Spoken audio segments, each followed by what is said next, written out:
Everyone, ਆਪਾਂ last time ਦੇਖੋ structure ਤਾਂ ਕਰ ਲਿਆ ਸੀ।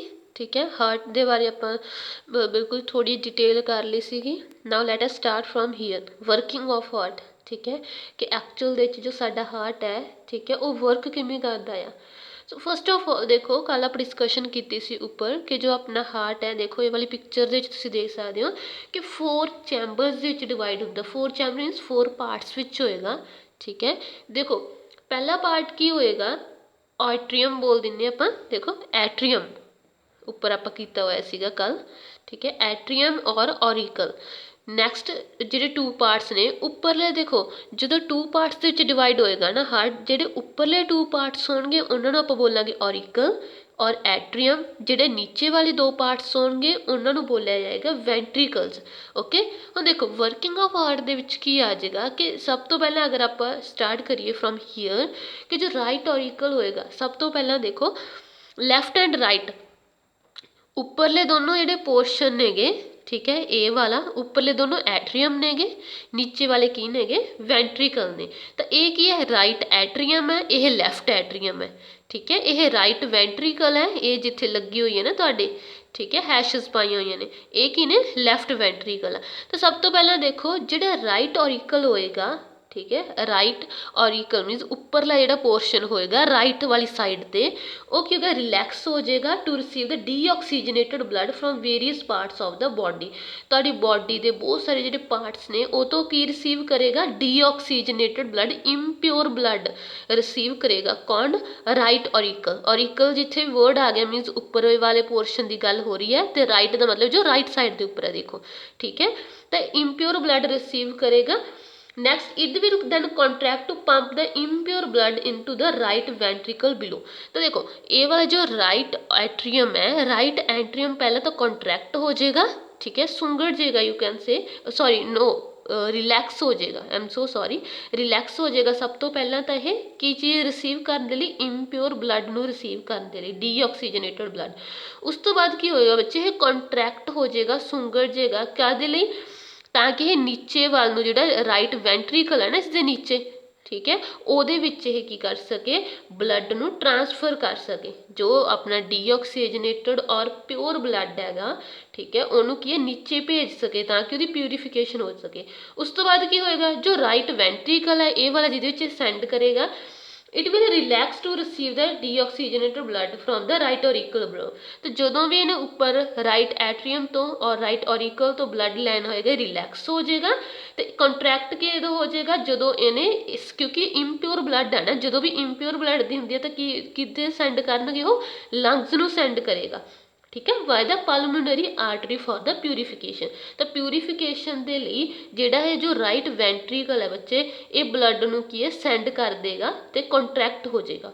फिर की आएगा, लैफ्ट ऑरिकल की गल होएगी। देखो हुण की आ जाएगा, जो लैफ्ट ऑरिकल है it will relax to receive oxygenated blood. हुण की oxygenated blood from the lungs by pulmonary vein. तो जो पल्मोनरी वेन होंगी है वो थ्रू की करेगा, जो लैफ्ट ऑरिकल होएगा ये की करेगा, ऑक्सीजनेटेड ब्लड वो तो रिसीव करेगा, ठीक है, रिलैक्स हो जाएगा, रिसीव करेगा।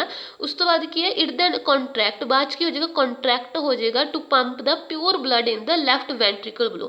तो जो तुहाडा लैफ्ट ऑरिकल होएगा ये वाली साइड के उपर, उपर जो पोर्शन है ये वाला, ठीक है, ये पहला की करेगा, रिलैक्स हो जाएगा ऑक्सीजनेटेड ब्लड लैन के लिए। बाद विच ये की करेगा, इस तो नीचे जो प्रेजेंट है ना लैफ्ट वेंट्रिकल जो प्रेजेंट है नीचे वाले पोर्शन के विच, उहदे की करेगा, पंप कर देगा प्योर ब्लड, ठीक है। तो लैफ्ट वेंट्रिकल फिर की करेगा, जो ये कोल आ जाएगा ब्लड, ऑक्सीजनेटेड ब्लड आ जाएगा, फिर ये की कर दो पूरी बॉडी तक इनू ट्रांसफर कर देगा ऑक्सीजनेटेड ब्लड नू, प्योर ब्लड नू। ओके, तो देखो बिल्कुल सिंपल जी वर्किंग हैगी, ठीक है। सब तो पहले राइट पोर्शन की गल हो रही है, जो राइट ऑरिटरी है और सॉरी जो राइट ऑरिकल है और एट्रियम है वो की करेगा, राइट वेंट्रिकल इसके नीचे ब्लड की होएगा, पंप कर देगा, ठीक है। जो लैफ्ट वाला एट्रियम है वो अपने नीचे लैफ्ट वाले वेंट्रिकल विच पंप कर देगा, ठीक है, तो पूरी बॉडी तक ट्रांसफर हो जाएगा। Now I am just hoping के तुसीं ये वाले क्वेश्चन आंसर खुद करोगे, ठीक है, अपने आप करने की कोशिश करनी है। हाँ जी, ਹੁਣ ਫਟਾਫਟ ਦੇਖ ਲਓ ਬਲੱਡ ਪ੍ਰੈਸ਼ਰ ਕੀ ਹੋਏਗਾ। The pressure which is exerted on the blood by the contraction and relaxation of the ventricle and auricle is called blood pressure. ਤਾਂ ਤੁਸੀਂ ਨਾਰਮਲੀ ਸੁਣਿਆ ਹੋਏਗਾ ਕਿ ਬੀਪੀ ਵੱਧ ਗਿਆ ਹੈ ਜੀ ਜਾਂ ਬੀਪੀ ਘਟ ਗਿਆ ਹੈ ਨਾ, that is called blood pressure. BP means ਹੁੰਦਾ ਹੈ ਬਲੱਡ ਪ੍ਰੈਸ਼ਰ। ਤਾਂ ਕੀ ਹੋਏਗਾ, ਜੋ ਪ੍ਰੈਸ਼ਰ ਠੀਕ ਹੈ ਬਲੱਡ ਦੇ ਉੱਪਰ ਲੱਗਦਾ ਆ ਜਦੋਂ ਵੀ ਆਪਾਂ ਔਰੀਕਲ ਜਾਂ ਵੈਂਟਰੀਕਲ ਜਾਂ ਤਾਂ ਰਿਲੈਕਸ ਹੋਣਗੇ, ਬਿਲਕੁਲ ਆਰਾਮ ਕਰ ਰਹੇ ਹੋਣਗੇ, ਜਾਂ ਫਿਰ ਕੀ ਹੋਏਗਾ ਉਹ ਕੰਟਰੈਕਟ ਹੋਣਗੇ, ਠੀਕ ਹੈ ਸੁੰਗੜ ਰਹੇ ਹੋਣਗੇ, ਤਾਂ ਉਦੋਂ ਜੋ ਪ੍ਰੈਸ਼ਰ ਲੱਗੇਗਾ ਬਲੱਡ ਦੇ ਉੱਪਰ ਉਹਨੂੰ ਬਲੱਡ ਪ੍ਰੈਸ਼ਰ ਬੋਲਿਆ ਜਾਂਦਾ, ਸਿੰਪਲ। ਠੀਕ ਹੈ, ਨੈਕਸਟ ਦੇਖੋ ਕੀ ਲਿਖਿਆ ਗਿਆ ਆ, ਸਫਿਗਮੋਮੈਨੋਮੀਟਰ। ਸਫਿਗਮੋਮੈਨੋਮੀਟਰ ਕੀ ਕਰੇਗਾ, ਇੱਕ ਮੈਡੀਕਲ ਇੰਸਟਰੂਮੈਂਟ ਹੈ use to measure blood pressure. ਤੁਸੀਂ ਦੇਖਿਆ ਹੋਏਗਾ ਨਾ, ਇੱਕ ਮਸ਼ੀਨ ਹੁੰਦੀ ਹੈ ਉਹਨਾਂ ਦੇ ਕੋਲ, ਠੀਕ ਹੈ, ਉਹ ਪ੍ਰੈਸ ਕਰ ਰਹੇ ਹੁੰਦੇ ਨੇ ਜਿਹਦੇ ਥਰੂ ਆਪਾਂ ਬਲੱਡ ਪ੍ਰੈਸ਼ਰ ਮੈਜ਼ਰ ਕਰਦੇ ਹਾਂ, ਤਾਂ ਉਹਨੂੰ ਕੀ ਬੋਲਿਆ ਜਾਂਦਾ ਬੱਚੇ, ਸਫਿਗਮੋਮੈਨੋਮੀਟਰ ਬੋਲਿਆ ਜਾਂਦਾ। ਉਸ ਤੋਂ ਬਾਅਦ ਦੇਖੋ ਹਾਰਟ ਬੀਟ ਐਂਡ ਪਲਸ ਆ ਜਾਏਗੀ, ਠੀਕ ਹੈ, heart beat and pulse. Actual ਵਿੱਚ ਜੋ ਸਾਡੀ ਹਾਰਟ ਬੀਟ ਹੈ ਉਹ ਦੋ ਸਾਊਂਡ ਦੇ ਵਿੱਚ ਹੀਅਰ ਕਰ ਸਕਦੇ ਹਾਂ, ਉਹਨਾਂ ਨੂੰ ਆਪਾਂ ਲਬ ਡਬ ਬੋਲਦੇ ਹਾਂ। ਇਟ ਮੀਨਸ ਕਿ ਜੋ ਵੀਕ ਸਾਊਂਡ ਹੋਏਗਾ for the contraction of auricle is called diastole phase, ਠੀਕ ਹੈ, ਡਾਇਸਟੋਲ ਫੇਸ। ਹਾਲਾਂਕਿ ਤੁਹਾਨੂੰ ਜ਼ਿਆਦਾ ਡੀਪ ਦੇ ਵਿੱਚ ਨਹੀਂ ਜਾਣਾ ਆਪਾਂ ਇਸ ਟੌਪਿਕ ਦੇ, ਬਟ ਫਿਰ ਵੀ ਐਟਲੀਸਟ ਤੁਹਾਨੂੰ ਇੰਨਾ ਨੌਲੇਜ ਹੋਣੀ ਚਾਹੀਦੀ ਹੈ ਕਿ ਜੋ ਤੁਹਾਡਾ ਔਰੀਕਲ ਦਾ ਜੋ ਸਾਊਂਡ ਹੈ, ਠੀਕ ਹੈ, ਔਰੀਕਲ ਆਪਾਂ ਆਲਰੇਡੀ ਯੂ ਨੋ, ਠੀਕ ਹੈ, ਉੱਪਰਲੇ ਜਿਹੜੇ ਪੋਰਸ਼ਨ ਨੇਗੇ ਲੰਗਸ ਦੇ ਉੱਪਰ ਵਾਲੇ ਜਿਹੜੇ ਪਾਰਟਸ ਨੇ, ਤਾਂ ਔਰੀਕਲ ਦਾ ਜੋ ਸਾਊਂਡ ਹੈ ਉਹਨਾਂ ਦੀ ਜਿਹੜੀ ਕੰਟਰੈਕਸ਼ਨ ਹੁੰਦੀ ਹੈ ਉਦੋਂ, ਤਾਂ ਉਹਨੂੰ ਅਸੀਂ ਡਾਇਸਟੋਲ ਫੇਸ ਬੋਲਦੇ ਹਾਂ, ਠੀਕ ਹੈ। ਐਂਡ ਜੋ ਸਟਰੋਂਗ ਸਾਊਂਡ ਹੈ ਕੰਟਰੈਕਸ਼ਨ ਆਫ ਵੈਂਟਰੀਕਲ ਦਾ, ਉਹਨੂੰ ਬੋਲਦੇ ਹਾਂ ਸਿਸਟੋਲ ਫੇਸ। ਮੈਂ ਦੁਬਾਰਾ ਫਿਰ ਤੋਂ ਰਿਪੀਟ ਕਰ ਰਹੀ ਹਾਂ, ਜੋ ਔਰੀਕਲ ਦਾ ਸਾਊਂਡ ਹੈ ਜਦੋਂ ਕੰਟਰੈਕਟ ਹੋਣਗੇ ਉਹਨੂੰ ਡਾਇਸਟੋਲ ਫੇਸ ਬੋਲਿਆ ਜਾਂਦਾ, ਅਤੇ ਉਹ ਲੋ ਸਾਊਂਡ ਹੁੰਦਾ ਬੱਚੇ।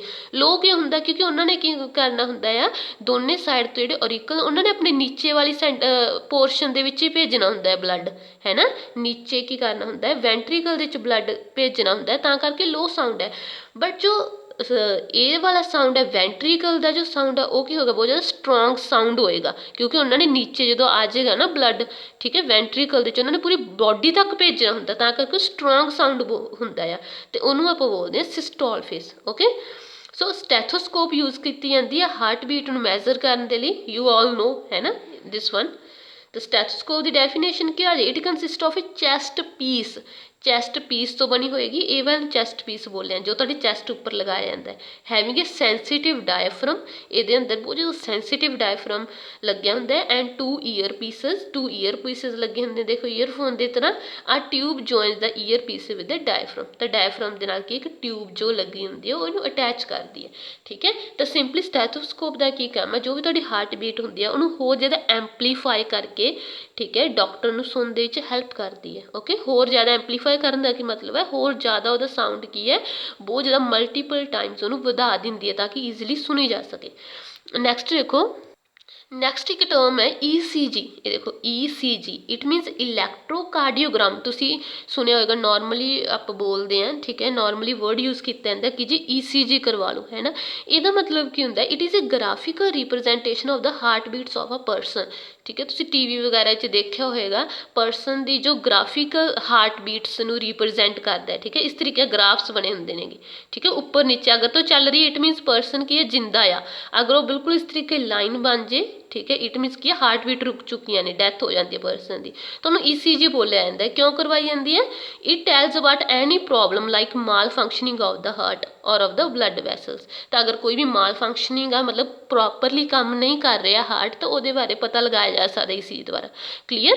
ਨੈਕਸਟ ਦੇਖੋ, heart failure and bypass surgery. ਇਹਦੇ ਵਿੱਚ ਕੀ ਹੋਏਗਾ, excess of cholesterol get deposited in the walls of arteries.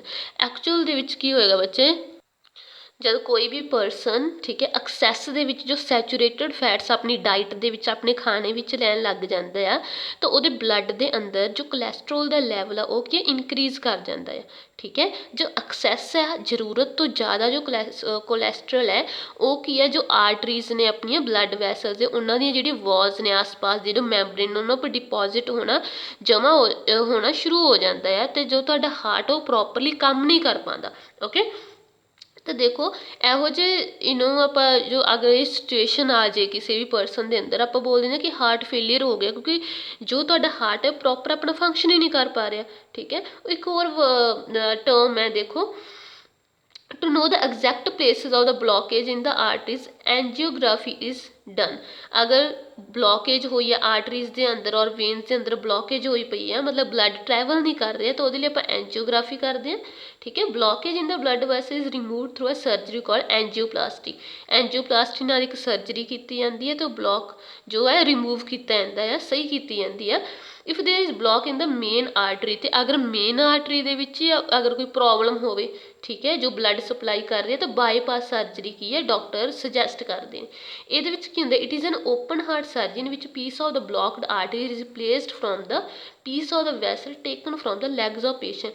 कि की करते हैं जो तुहाडी आर्टरीज ने, ठीक है, वो हुण प्रॉपरली काम करे फंक्शन करे ਉਹਦੇ ਲਈ ਕੀ ਕਰਨਗੇ डॉक्टर ਤੁਹਾਡੀ जो लैग्स है पेशेंट की किसी भी लैग ਦੇ ਵਿੱਚੋਂ ਦੀ जो वैसल है ਉਹਨੂੰ निकाल ਲੈਂਦੇ ਨੇਗੇ, ठीक है, तो ਉਹਦੇ ਉੱਪਰ ਫਿੱਟ ਕਰ ਦਿੰਦੇ ਨੇਗੇ, ठीक है, जिथे भी ब्लॉकेज ਹੋਈ ਹੁੰਦੀ ਹੈ। क्लीयर। तो ये देखो अज का टॉपिक से, उस तो बाद देखो तुहानूं मैं होमवर्क दस रही हूँ। एक तो बच्चे तुसीं ये वाला खुद करना है, नाउ यू कैन आंसर वाला। Name the instrument use to hear heart beats by the doctor, what is a pulse. बिल्कुल सिंपल है, ठीक है। एक ये वाला करोगे, एक तुहानूं पिछे जिहड़ा मैं तुहानूं कह के हटी ये वाला, ठीक है। हुण ये करो इनूं।